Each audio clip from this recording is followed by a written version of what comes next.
This is the Procrastination and Mental Health Workshop, and it is presented by my office, the Center for Student Success, and we're also joined by Mental Health Services today. A sign-in link will be posted in the chat in the next few minutes. Make sure you do sign in, especially if you're getting credit for a class for attending. But you only need to sign in once. I've had students sign in multiple times. I'm seeing in the chat that people can't hear. Hopefully that was just because I was muted before and you can hear me now. A reminder that this is part of our academic success workshops, and basically these workshops are general tips and tools for succeeding in the classroom, and they are tips that can be generally applied, but they don't get into the specifics of your needs. It's kind of a teaser for what we do at CSS. So if some of these tips or tools don't really apply to you, or if you think you need more help, we encourage you to make an appointment with us and we can go into more specialized and individualized attention to your needs. The website is on the screen, css.tcnj.edu, and you can make an appointment with any of our counselors to go over any of the stuff I'm about to talk about. The link to the sign-in sheet will be posted shortly.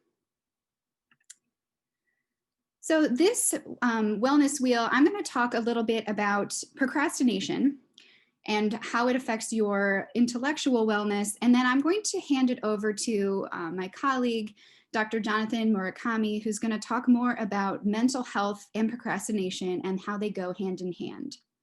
So this wellness wheel should not be new to you. This should be something that you've seen before in some of your other classes during Welcome Week, etc.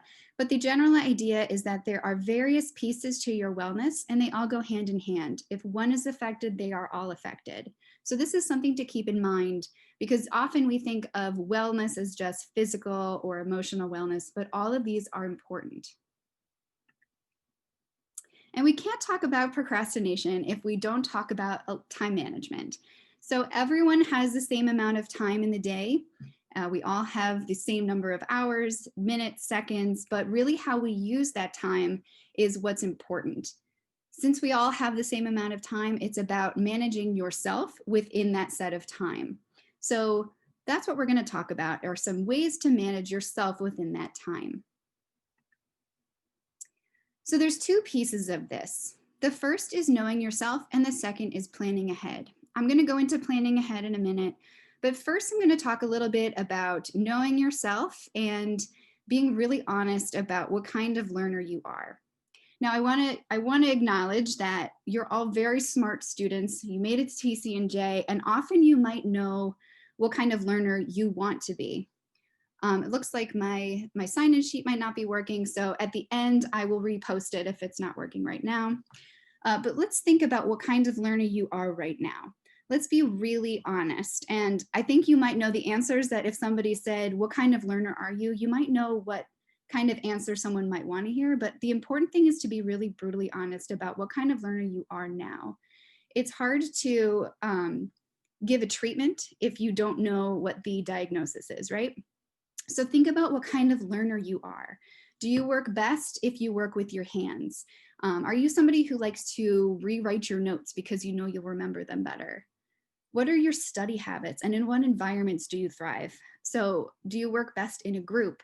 Do you work best in dead silence? That's me. I work best really in a quiet room, but I write better when I have some background music on. So what kinds of environments work best for you? And that's where you need to be honest, because sometimes people like to say, I work best in my bed with my pillows and all my comfy things around me. And maybe that's not the best place to study because you might get a little sleepy. Think about what motivates you and what makes you feel accomplished. And I want to acknowledge here that I've talked to a lot of students who are having a lot of trouble with motivation right now. I think a lot of students always have trouble with motivation, but working in a remote environment has made this a lot more difficult. The ability to go to school, sometimes just getting up, getting dressed, getting out of their room, that's a huge motivation factor to just get going in the morning. But having that lack of routine and being home, I think has made it a little harder for students to motivate themselves. So that's something to think about. What beyond that routine and what ways to emulate a routine can motivate you? and also what makes you feel accomplished. And this is, again, where you should really be honest. So is it the grade that makes you feel accomplished? Do you feel the best when you have learned a lot from a class? Again, that might be something you know a teacher wants to hear, is that you feel accomplished when you've learned, but really you feel accomplished when you get grades. Those are things to really be honest about. And then now think about some roadblocks. What's gotten in your way so far this semester? What has held you back from doing the best that you can? What are your obstacles? This is the hardest one I think students have, is being honest about whether or not they're distracted. So does this phone get in the way sometimes of you getting really focused and really engaged in your material? I think a lot of students tell me I'm really good at multitasking. I can text, I can G-chat with my friends while I'm doing work. It doesn't bother me. But, you know, be honest, could you do better if you didn't have that distraction there? Is your time management where you might need to work on it, or are you just a habit procrastinator? So think about some of your roadblocks. And if you're having trouble with these, this is the kind of thing that we can also talk to you about CSS. If you have time management problems, or if you're having trouble focusing, we can give you some tips for those as well. But today we're talking about procrastination. And I love memes, and I saw this one come up on my Instagram recently, so I thought it would be appropriate to use today. This is a bear that is chasing this man, and the bear is something I've been putting off for weeks that wouldn't take longer than 15 minutes to complete. Not to take away the humor by explaining it, but I do appreciate the fact that when you do put off an assignment that's easy, or something that just is simple, like uploading something you've already completed and you keep putting it off, that looming pressure keeps chasing you. And the longer you put it off, the more pressure you feel. So I like the fact that the scary bear kind of, you know, simulates that feeling. So in the chat, now that you've thought a little bit, I think if you are here, you probably procrastinate a little bit. So think about why you procrastinate. I'm going to give you about 30 seconds. So if you feel comfortable in the chat, just give me some reasons why you think you procrastinate. In those 30 seconds, I'll review those at the end, but while you're typing, I'm going to go over this little comic that shows the 6 steps of procrastination. It starts with false security. So it's not due for a while. I'll just keep putting it off. This nap is wonderful. Then laziness. Okay, I could get started, but I don't need to yet. The excuses are really, I always use excuses myself. I don't have a cat, but for me, my dog needs to go out. I need to do my laundry. I have other things that I probably should be doing. Denial. And then finally, crisis mode. It's the night before it's due, and all of a sudden you're rushing it and you turn it in, you're relieved, and it starts all over again. Okay, the chat. You all are typing a lot in the chat. So I'm going to read some. You want to do other things besides your work. Procrastinate when the assignment is more difficult and you don't want to deal with it. The false security of having a lot of time. The assignment seems time consuming. Your attention span or your mood, those are really important, and we're going to talk about that. Laziness, false security. Okay, these are great. And that's really, I mean, you're being really honest with yourself, and that's what I asked. So thank you very much for that. And I think a lot of false securities in here, a lot of the time management stuff. So thank you for being honest with me with these. So here are some of the common reasons that students tell me, and from experience, I know are reasons that people procrastinate. The first is the project seems too big. It's this huge bear of a project. You don't even know where to start. And because it's so overwhelming, it's easier to just put it off. The fear of failure and perfectionism go hand in hand. And I do see this a lot with TC&J students. You're all wonderful students and you've gotten good grades, especially first year students. You've had excellent grades in high school. And it's a little scary to think that you might not do as well on something, so you keep putting it off. Students tell me if they don't like the class or the assignment, they are more likely to put that off. And then finally, it becomes a habit. You've been rewarded for procrastinating in the past, perhaps. And the procrastinator's motto is what we always say, you might think you work best under pressure. And so that becomes a habit. You tell yourself that, and then you keep doing it. So now that we've thought about why you procrastinate, here are a couple more of my favorite memes. Why do you think you procrastinate? I'm going to go into each of those that I just listed and give you some quick tips for beating procrastination. So in a second, I'll go into breaking down the tasks, but having a large project isn't so overwhelming if you break it up into smaller things that are easier to complete. I'll go into that in a second. The fear of failure and perfectionism is sometimes a little more difficult because it involves readjusting your mindset. So you have to hold yourself to realistic standards. You have to tell yourself what you would tell a friend or a family member who was struggling with the same thing. Readjusting yourself to a growth mindset where you know that it's more important to have learned and struggled and grown from that than to suffer and get the good grade. Difficult or unpleasant tasks, we recommend starting with those unpleasant tasks first. If you have 2 assignments and one is in your favorite class and one's in your least favorite class, start with the least favorite, get through that, and then the class that you enjoy more, you can do afterwards. And then the simple habit procrastinator's motto, like I said, that's the I work best under pressure. You're cutting yourself off from, you're selling yourself short.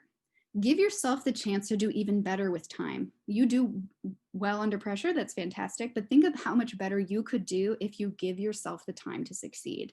So you might do well enough, but think of how much better you could do. Going back to breaking down tasks, there are some steps to doing this that can help. It's one thing to say break it down, but here's how you do it. First, you want to make sure you gain a thorough understanding of what the assignment is. So read the syllabus and the entire assignment. Sometimes that's in Canvas, sometimes it's something that your professor has handed out to you, but then identify the individual components that are detailed in the assignment. Sometimes those are things that are due, like a draft or a topic, and sometimes they are just things you know you'll need to do in order to get to the end. And then create a timeline by working backwards from the due date. What I do when I think about this is when you need to go to the airport, say, what time you need to wake up to get to a 5 p.m. flight. You always work backwards, right? So if I need to go to the airport, my flight's at 5, with traffic, I need to leave my house by 3. And since I like to have lunch before then and take my dog out, really that takes me to 12. And that means I need to wake up by 11. So when you need to get somewhere at a certain time, you work backwards to plan the rest of your day, right? Same thing when you have an assignment due.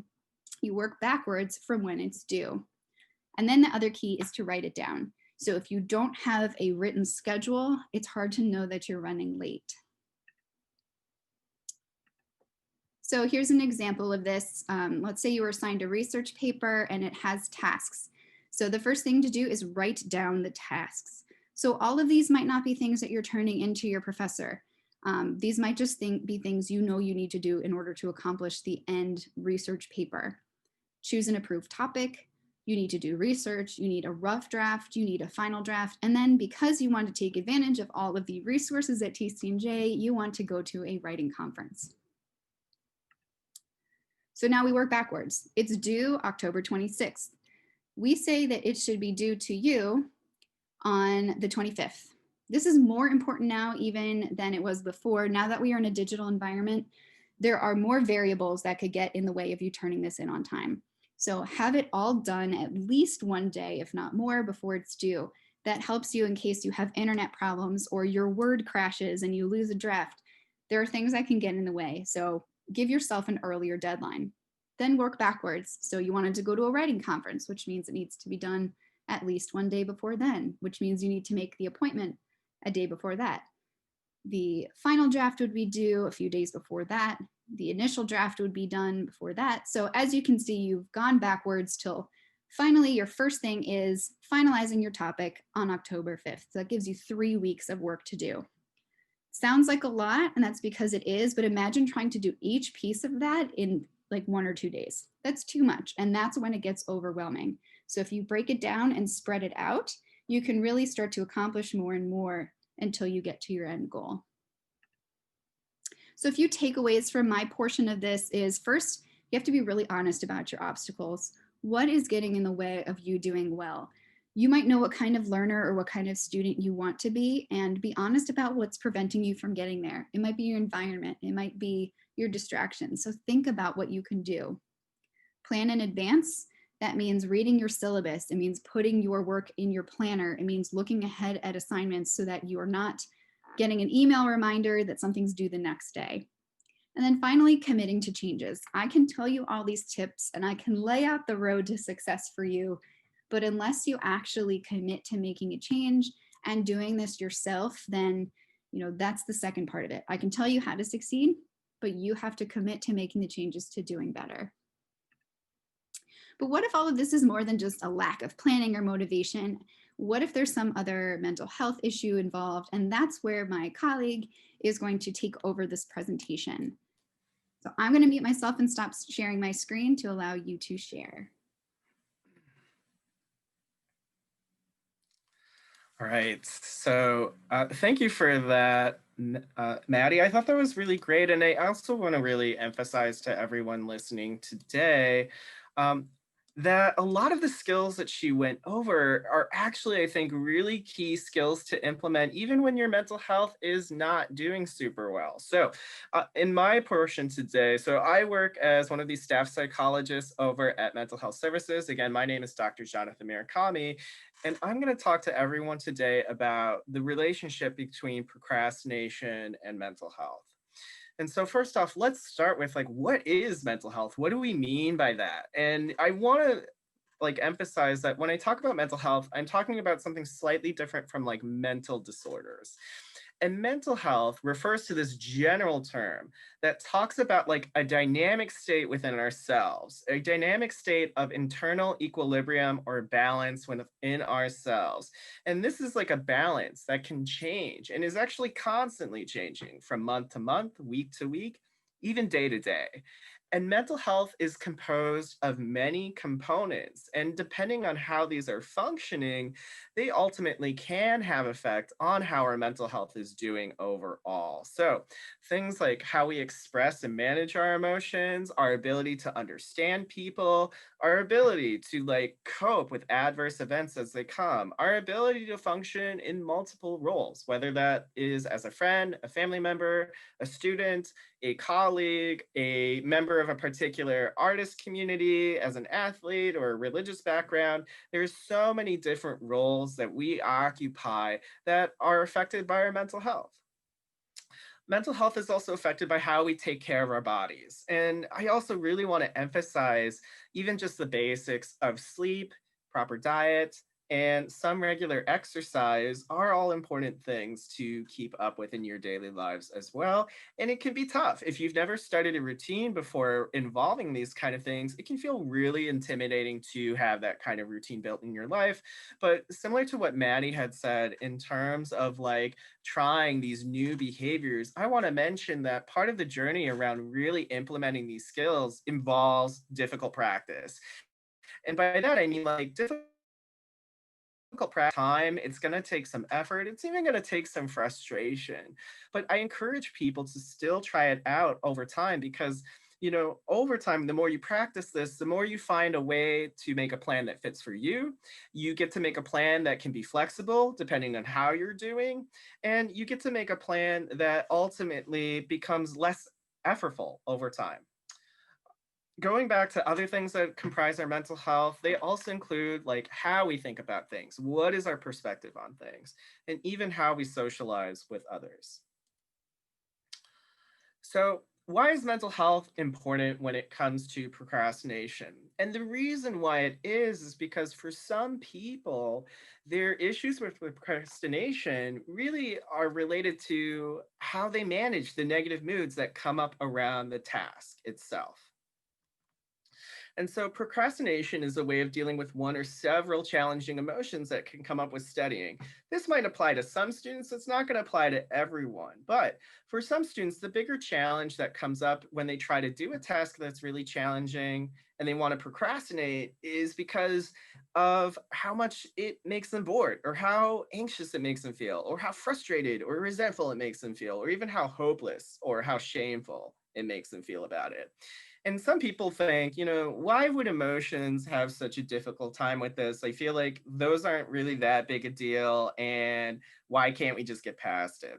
And, that's a great question. And ultimately, emotions can have like a major impact on how we're handling things in the present moment. And I'll give you a few reasons why. Emotions affect our body. Any emotion that we go through is going to play through our nervous system. And depending on that emotion, our nervous system is then going to shoot out all sorts of signals throughout our body in terms of how we should be like physically feeling about a situation. So, what happens, for example, when our body's really anxious, we might go through one or several of these different kinds of, oh, I'm sorry, I'm seeing things in the chat. So, Maddie, let me know. I can't access the chat right now, but let me know if anything else comes up that you'd want me to keep in mind. Going back to my slideshow. So there are a lot of different symptoms that could come up, such as like heart pounding, feeling dizzy, you might get tunnel vision, blushing, tightness in your chest, butterflies in your stomach. And, having these things might not sound like a big deal on paper, but in actuality, when you're going through them in the moment, it can be really hard to feel like you can either focus, it can even feel really distracting or even so uncomfortable to the point where you feel like I need to disengage from this task as a way to make myself physically feel better. And emotions don't just affect us physically, they also affect how we think. And to give an example, so when the brain is under a significant amount of anxiety, and I want to clarify, even though this slide is mostly about the effects of anxiety, I want to say that any heightened negative emotion can have the following general effects on people's thinking styles, which is, so when the brain is really highly anxious, it's going to first take mental shortcuts to figure out what's going on. So this is like a picture of a car driving over a walking bridge. So basically, instead of trying to see the situation for what it is, what your brain might do is something like, based on past experience, I think this is going to happen. And that can be a problem, especially if the brain is operating from assumptions that are not happening in the present, that happened in the past, or there are details that happen in the present that are not happening in the past. And so sometimes those mental shortcuts are not a good fit for the situation at hand. When the brain's anxious, it tries to organize information really quickly, and it will often do so in a crude and disorganized way. And if it needs to make a decision about something, it's going to do it based on how that person feels about that decision rather than what might be the most rational. So I'm going to give you all a couple examples of like what we call like cognitive distortions or problematic thought patterns that often tend to come up when people are in a really negative mood state. An example is jumping to conclusions. So when someone jumps to conclusions, a common example of this is it can manifest as like fortune telling, where the person either believes that they know what the future is going to end up or that it's unchangeable. And a really common example that I see that happens amongst TC&J students is that they might anticipate that their course, their time at TC&J, or even their whole future will turn out badly just because they receive poor on this man. And they'll even feel pretty convinced, both in their own head and even physically, they'll feel pretty convinced that they know that this is going to happen or that it just can't be changed. And that can be really detrimental to someone's procrastination because ultimately, if you feel like you can't change your future, then it's not uncommon to react to your work with the reaction of, so why bother working any harder or even working any differently on this? So jumping to conclusions is an example of a cognitive distortion that your brain might go right to as a way to understand a difficult situation, such as like tackling a big project or studying for an exam. Another good example is like personalization. Personalization is this sort of cognitive distortion where the person just blames themselves entirely for the occurrence of something that happened bad and happened poorly in their environment. An example would be like We were late to the dinner party and caused everyone to have a terrible time. If I had only pushed my husband to leave on time earlier, this wouldn't have happened. And there could have been a lot of factors that played into this, but for the person who tends to personalize things, they go right to thinking like it's me, it's my fault, or it's because I'm stupid. That's why this whole thing happened. And one thing that tends to come up for students that have higher levels of academic procrastination is that they tend to overly blame themselves. And they will also blame themselves for reasons that might not be able to change over time. Like this might be in reference to like things that seem innate. One thing I'll say right off the bat is when students say, I'm just lazy. And that both seems like an answer that explains everything and nothing at the same time. And so one thing that I often really ask students when they say I'm lazy, I like to encourage them to think like, let's say you can't use that word. What would you want to communicate instead? Or what would you want laziness to communicate instead about you? And for a lot of people, I think what tends to come up is more like, even just like facing the assignment just made me like so upset and so depleted in an instant that I just like had to go take a nap. Or it just like killed my motivation instantly and I felt like I was dragging myself. And sometimes that gets misperceived as laziness, or even students frame laziness as this thing that they can never change, as if it's this quality within them that's going to remain static for the rest of their lives. And that can be really problematic because the students who tended to personalize their issues more with procrastination were also more likely to not believe that they can change their procrastination through their own efforts.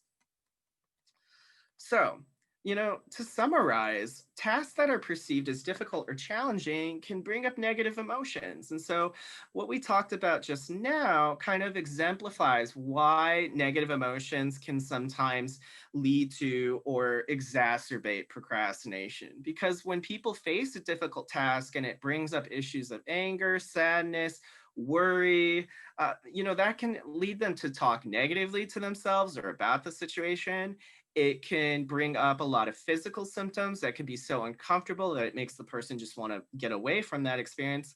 And for some students, it even brings up negative past memories of other awful academic times. And it's these forces that can ultimately interfere with people sticking to a task, because when those forces are happening, it makes people just want to give up. It makes people want to back off from the situation, because ultimately, by backing off and disengaging from the task, you reward yourself by giving you an immediate and in some ways efficient way of making yourself feel better. And I want to point out that procrastination doesn't just happen to students who think they're like not doing well academically.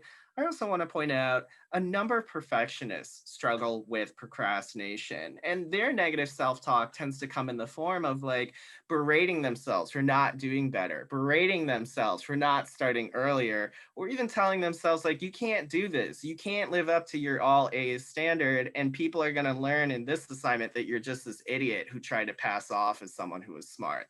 And so for perfectionists, sometimes their procrastination comes in the form of like really complimenting essentially their perfectionism. So everyone knows, or a lot of people, a lot of students had pointed out in the chat that like they get rewarded for procrastinating. And that's true. You ultimately get to like feel better in the moment. But one thing that I think is just important to keep in mind is that ultimately some of the research seems to indicate that overall mood will get worse when doing the task later compared to what it would have been if they had just worked on it all along. And Maddie referenced this earlier about the person who like procrastinates and keeps like kicking their timeline down the road. And there's actually a psychological reason that that could be happening. Some of the research seems to indicate that it can be really difficult to stop a pattern of procrastination, because restarting the task will not only lead to those old feelings coming up again, but also maybe new feelings of regret and shame for not doing the task earlier. And it could even bring up just like mental reminders of past lost opportunities to act in a more timely manner. And sometimes students use those memories of like, oh, I wish I hadn't hang out with my friends. I wish I didn't do this or that. and they start beating themselves up for even how they spent their time in the past. And so that even complicates and adds to the picture. It just makes people feel even worse too when they start to engage in that kind of thinking. And I want to know, like, a really common thing that tends to come up as to like why people procrastinate, or the activity people choose to procrastinate with, tends to be something fun. It's not uncommon for people to tell me this story about how they were getting ready to study, and then their roommate or friend or whoever just like sent them a text, called them, or just stopped by their doorway and was like, "Hey, do you want to do such and such thing?" And the student was like, "Yeah, absolutely." And they went out and did end up doing their work. You know, when that becomes like the bigger issue for people, it makes me think of a couple things. One is, Maddie had pointed out earlier, our well-being, the wellness wheel, is composed of a lot of different areas, including like our social life. That is an area that is important to mental health, that is important to maintain and like make sure it's being met in a way that's important to you. And so when we're given this choice between friends or academic work, for some students, it brings up this greater existential personal issue about wondering, like, am I like in command of my life here? Am I really like the commander of my fate? And why do I have to make this choice between like work or friends? Like, the choice to me seems pretty obvious, but it sucks that I have to like make a choice where no matter what I do, I feel like there's this catch 22 where I'm going to be disappointed either way. If I do my work, I'm going to miss out on my friends. If I go see my friends, I'm going to miss out on my work. And it reminds me, like, part of this choice, I think, carries this other issue when it comes to maintaining our well-being, which is that sometimes we have to focus on one or a couple areas over others, especially if those other areas are doing well, and we need to like really focus on some areas that we really need to cultivate. And so when people make this choice between friends and academics, I like to have them keep in mind, like, remember, this is not like comparing apples to apples here. This is about comparing and making a choice between cultivating your social life, or cultivating your social connection or your social well-being, and cultivating your intellectual or academic well-being. And these two options carry like different positive consequences depending on like what you pursue, but you're going to experience them differently. And sometimes it's important for students to think about, like, what do I want to address and what would be important for me to address right now. I also want to say this choice even represents a deeper reminder of like a human commonality, which is like we're all vulnerable to experiencing painful feelings during difficult choices because most of us just want to be happy with the choices we make. So, procrastination and mental health definitely go hand in hand. Chronic procrastination can worsen mental health over time, especially if it increases the experience of self doubt, self esteem, insecurity, motivation, anxiety, sadness, irritability, difficulty concentrating, or even leads to like sleep difficulty or sleep loss. And when people's mental health is poor, that can worsen procrastination by affecting the above factors. Mental health, when it's really bad, can really make people more doubtful of themselves, lower their self-esteem, make them insecure, lower their motivation, make them more anxious, sad, irritable, make it harder to focus, make it harder to get good sleep.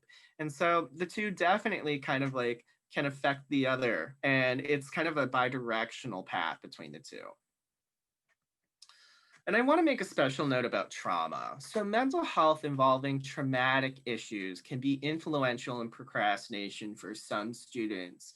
And more specifically, when people experience trauma in relationships, if their sense of safety, their sense of trust, and even the degree to which they feel comfortable seeking help from other adults. Because for some students, uh, doing these things like going to office hours or even asking their professor a question can bring up such a heightened level of anxiety that seems really disproportionate to the situation. And for some students, that's just a matter of like, this is a new area and they need to learn the skills to become more like adaptive and successful in terms of asking questions to their professors.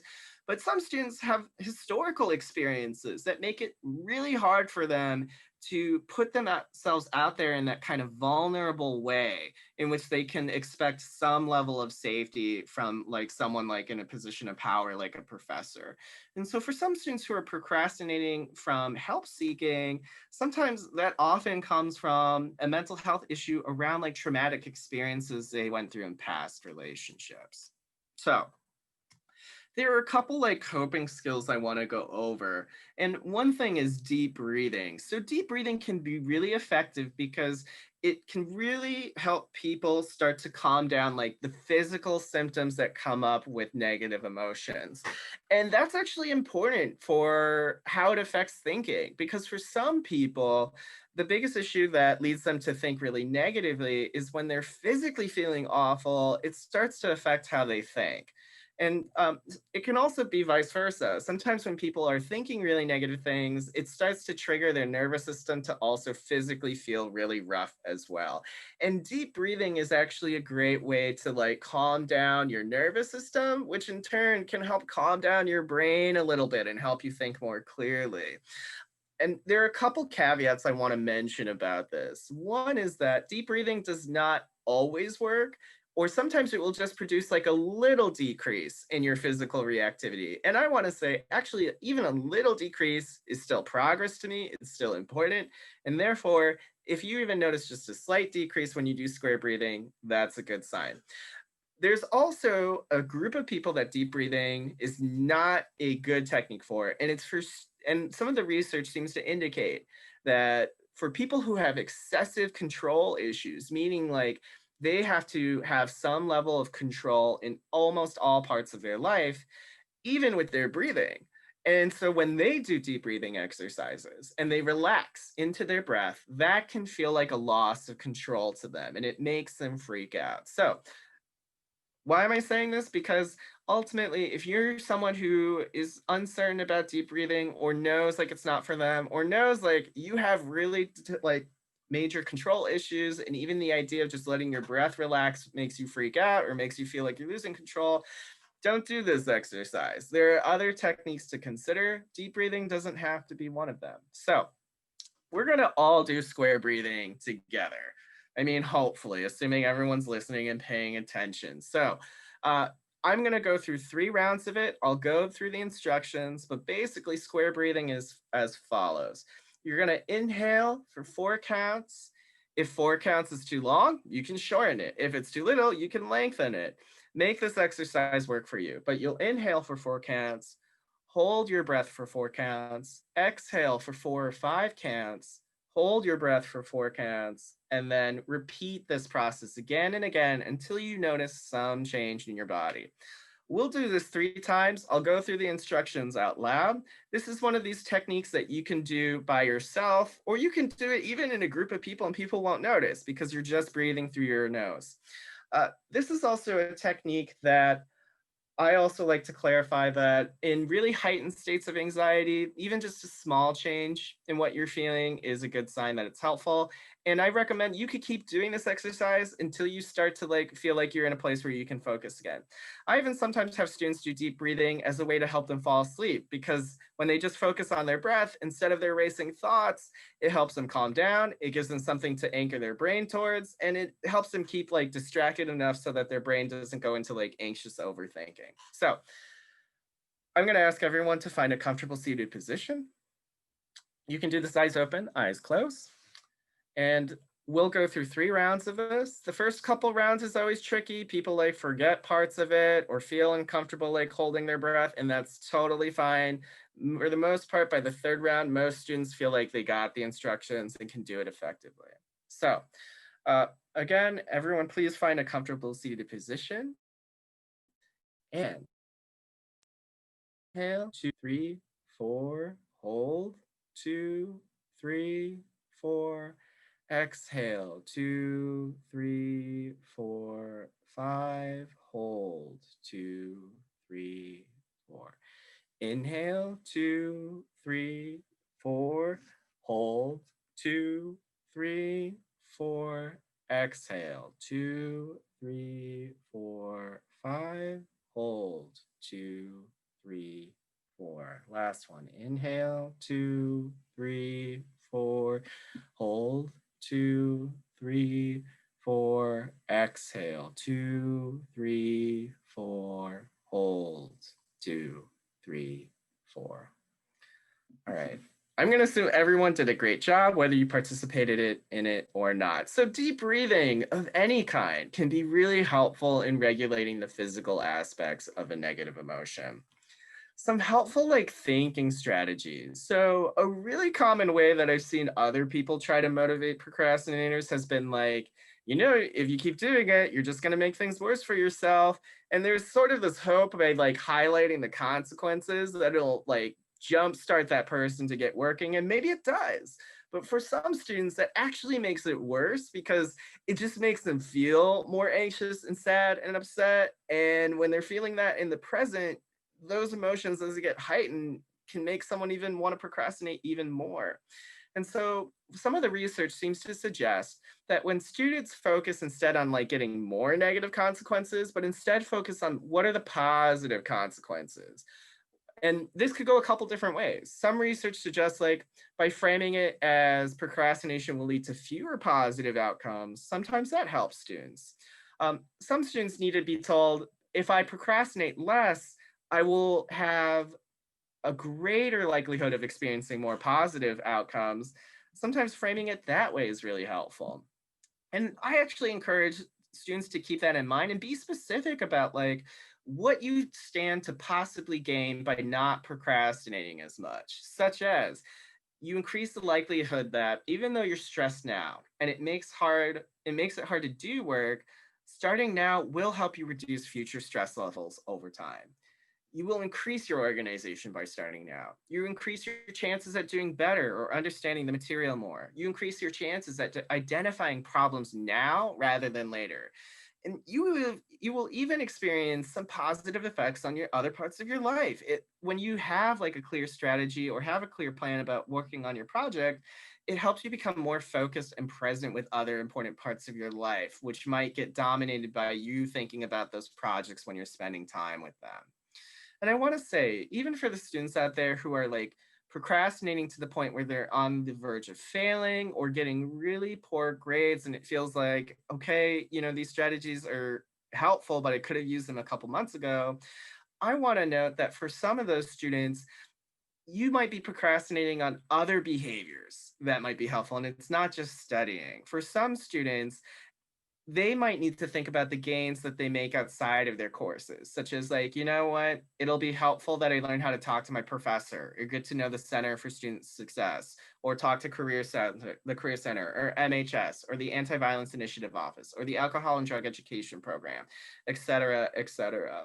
Because ultimately, even if someone isn't doing well in a course, I want to say that by addressing procrastination around help seeking, by addressing procrastination that comes up around just problem solving, what to do when you're failing a course, actually helps you for the long run. Because ultimately, if we're not going to struggle with something now, we're going to struggle with something down the road. And part of resilience is not just about having the skills to know how to do it. Resilience is about having the attitude where you're willing to cultivate and deal with the stress as a way to build skills of resilience. And so often we don't see the light at the end of the tunnel until we're at the other side of it in some of these situations. And that's why I think procrastination can get so dangerous, is because it stops people from actively seeing which options are actually going to help them pull through this. So, when might this become a problematic mental health issue? Some students wonder, should I make an appointment about this? This seems to be more about my study skills. And, sometimes the academic issue brings up bigger mental health issues. And so, here's some general ideas I like to have students keep in mind. This is a mental health issue at this point, in addition to it being a procrastination academic issue. When a student begins to feel hopeless or worthless, especially in regards to their academics, and to the point where it lasts throughout the day over multiple days, they might have repeatedly experienced negative or difficult moods getting in the way of their work. they might realize in addition to their academics, multiple areas of their life are actually not doing well and they're struggling with something. They might not have been in class for several weeks or have multiple class absences in multiple courses due to low motivation or fear, anxiety, or sadness. And this is a couple scenarios in which if you're going through this, I recommend that you reach out to someone immediately, which is if you're starting to have thoughts of suicide, like, I wish I wasn't here anymore. I wish I was dead, especially if those thoughts are coming up in greater frequency and even greater intensity. And if it's starting to also come up with a plan as well, that's when I think you really should reach out to someone. I also think you all are connected to your friends and your peers and sometimes pick up on concerning signs that of other people who are not going to reach out for help. And so the other scenario in which you might want to talk to someone immediately is if you notice someone communicating like nonverbal suicidal messages, such as like they're giving away all their valued possessions, or maybe they're like ending all their coursework and ending all their college affairs, or just not doing their work and like continue to not make a plan about moving forward. It almost seems like they're wrapping up loose ends at this point. So those are the kind of situations in which I would ask students to start considering like, maybe I need to address this from a mental health perspective. So, one thing before I get into scheduling an appointment at MHS, I want to say therapy is one of many things that can be therapeutic, but it's not the only thing that can be therapeutic. Therapy is a great option for a lot of students, and I say this as a way to not like discourage people from like attending, but more for the students who are like really ambivalent or hesitant about mental health services. There's certainly a lot of different options you can try, including mental health services. And I even want to say a lot of the skills that Maddie presented at the beginning are actually the kind of concrete skills we really want to recommend to students, because one of the best ways to get through a really intense emotional experience that comes up with work is to actually focus your attention on the task itself and like use some of the skills that Maddie brought up to help give you a path forward in terms of how to like address the project or address the exam itself. Otherwise, in order to request an appointment at mental health services, you just need to go to our website, and then under the clinical services tab should be the CAPS request for services. CAPS is our old name. Some parts of our website have not been changed to reflect the new change to MHS, so I apologize for that. But you want to go to CAPS request for services and just fill out the form. And so another thing I just want to give you all a heads up is that we're also doing telemental health, which means that we are only seeing students online. We use the video chat service Zoom, and we also use another website program called doxy.me.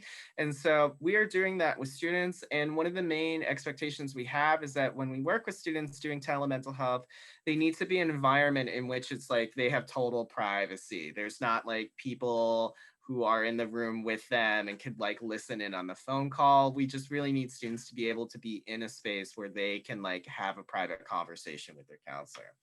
But if you're not ready for that, sometimes students really need to talk to other people to really figure out what is going to be a right fit for me, or should I really pursue mental health services? And consider speaking with your CA or an advisor or your professor or a coach or a supervisor for yourself, or even talking to a friend. And if it's a concern about a friend, you can certainly reach out to mental health services to talk about like, how can I address, if you're really concerned about your friend's safety or friend's substance use or friend hurting other people, by all means, reach out to MHS, and you can certainly have a conversation with a counselor about how to best help that person. The other route to go is you can also file a CARES report for a friend. And basically what that means is that once that report is filed, it'll go straight to the Dean of Students office, and the Dean of Students will respond to that report basically within 24 hours. 24 to 48 is the standard. And so that's my presentation in a nutshell in terms of how procrastination is related to mental health. Thank you so much. I found that extremely helpful, especially from an advisor standpoint as well. We are out of time. Students, if you have questions, we can stay on and answer them, but I'm also going to post a link to an evaluation survey in the chat right now. If you could take a moment and fill that out, it helps us to evaluate our workshops and do better next time. But if you would like to ask a question, you can pop it in the chat, or if you raise your hand, I can also allow you to speak. So we will hang on, but thank you all for coming. I really appreciate your time. And thank you so much, Dr. Murakami, for coming. I really appreciate it.